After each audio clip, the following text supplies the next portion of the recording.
ਇਹ उन्हें दिनें दी गल है जदों रोमी महाराजा इजराइल मुल्के उपर कब्जा करियै अपना गुलाम बना लैता दा हा। ते इजरायली लोकां च एह भविष्यवाणी होए करदी ही कि एक मुक्तिदाता जम्मने आला है जेका उनेंगी उस गुलामी चा छुटकारा दुआग। ते ओह लोग ओहदे जन्म किते बलगा करदे हे। एक ग्रां च मरियम नां दी एक कुंवारी कुड़ी रौंदी ही। ओह बड़ी धर्मी ते परमेसरे कन्नै चलदी ही। ओहदी कड़माई यूसुफ नां दे एक माहणु कन्नै होई ते ओह भी बड़ा धर्मी हा।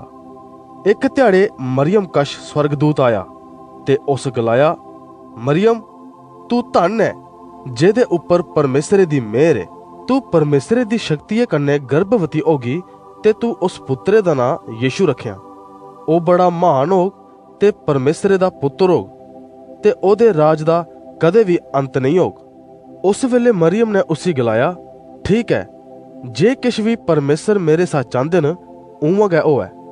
फिर मरियम गर्भवती होई गई।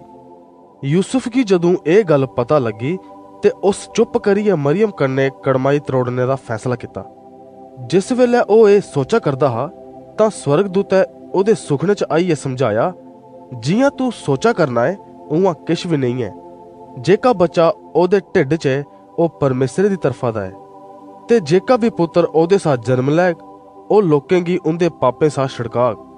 तां करियै तू ओहदे कन्नै ब्याह करने कशा नहीं डर। फिर यूसुफ ने ओहदी गल्ला उपर विश्वास किता।